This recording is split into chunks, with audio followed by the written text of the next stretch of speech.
بسم الله والحمد لله والصلاة والسلام على رسول الله محمد صلى الله عليه وعلى آله وصحبه وسلم. مرحبا بكل متابعي قناة الأستاذ محبوس، إن شاء الله راكم بخير وبصحة جيدة. اليوم في هذا الفيديو رايحين نشوفوا برنامج دراسة للبكالوريا في 30 يوم. هذا البرنامج مكثف في مدة شهر، باقي على البكالوريا حوالي 40 يوم. أنا هذا البرنامج درناه في مدة شهر. الأيام اللي باقية قادر يديرها الطالب فترة راحة أو فترة حل للمواضيع. الطالب اللي مازال ما قراش ومازال ما بداش يقرا قادر يقرا بهذا البرنامج وراح يحقق نتيجة إيجابية إن شاء الله.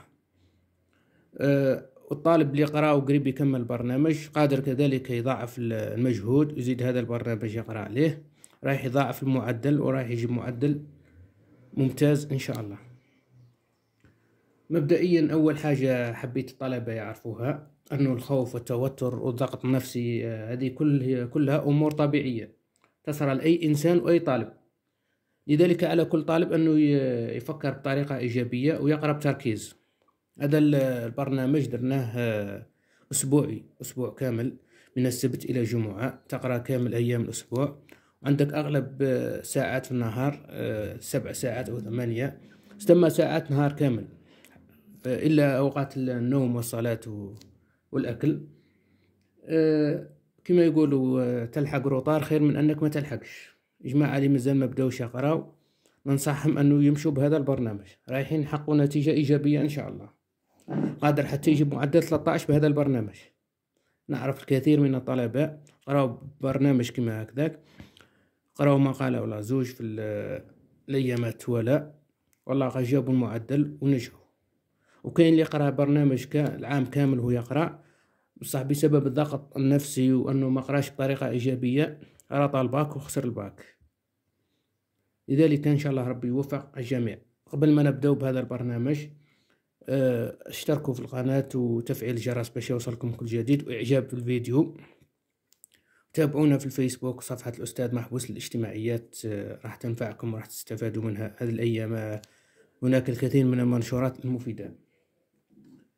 برنامج قلنا من السبت إلى الجمعة، هناك الأيام والتوقيت الوقت.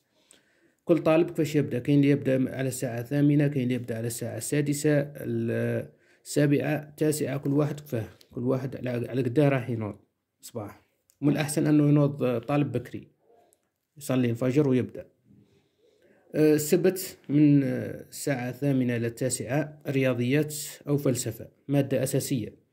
شعبة العلوم أو المواد العلمية يقرأ مادة أساسية رياضيات أو فيزياء أو علوم من 8 إلى 9. الشعب الأدبية يقرأ مادة الفلسفة، فلسفة فقط، ما يقرأ لا أدب ما يقرأ اجتماعيات، يبدأ بمادة الفلسفة، هذه مادة معاملها 6. الساعة الثانية من 9 إلى 10 مادة شريعة، شريعة يقرأها في الساعة الثانية. بعد شريعة يقرأ مادة التاريخ. بعد التاريخ شعب علمية فيزياء أو علوم. الساعة اللي بعدها جغرافيا أو جغرافيا. الساعة اللي بعدها أدب. أدب من الأحسن أنك تقرأها في الليل، مادة الأدب هي ما تتطلبش وقت وجهد، قادر في نص ساعة تقرأها آخر ساعة في الليل أدب. بعد ما تقرأ الأدب حل بكالوريا الاجتماعيات، حل موضوع من المواضيع السابقة، حل مادة الاجتماعيات. الأحد عندك مادة في الفيزياء الساعة الأولى. الساعة الثانية تاريخ. الساعة الثالثة كذلك تاريخ.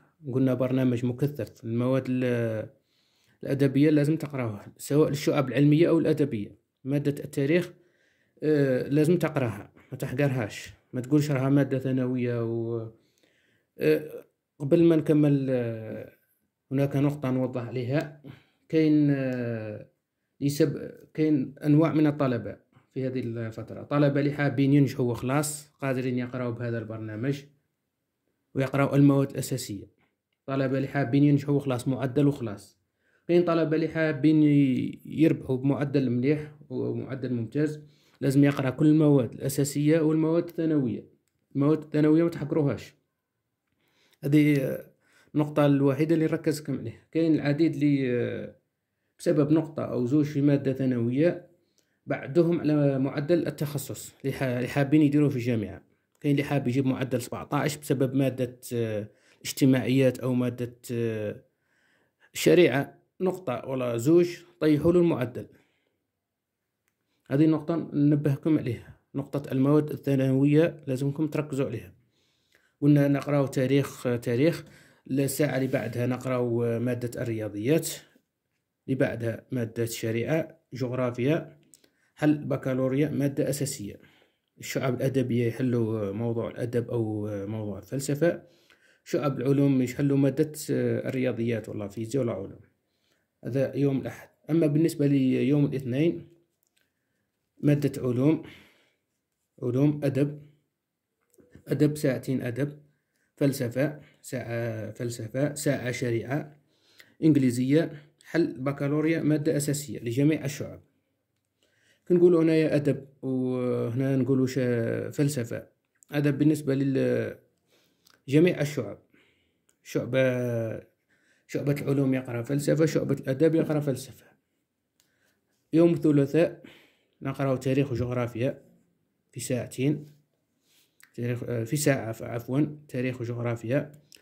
الساعة اللي بعدها رياضيات من 9 إلى 10، علوم، أدب، فلسفة، شريعة، حل بكالوريا مادة أساسية أو ثانوية. عفوا هنا مادة ثانوية. الأربعاء فرنسية، ساعتين فرنسية، ساعة إنجليزية. الساعة اللي بعدها أدب عربي، شريعة، مراجعة لمادة الاجتماعيات. يوم الخميس أدب، فلسفة، رياضيات، علوم.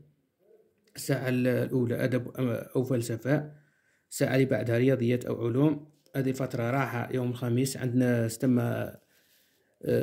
عندنا فقط يوم الخميس راحة. الساعة التالية من الليل يوم الخميس مراجعة مادة الأدب، مراجعة لمادة الأدب. جمعة ما نديروهش راحة، نديروه قراية. عندنا الخميس فقط مساء. جمعة شريعة، أول ساعة نبدأ يوم جمعة شريعة.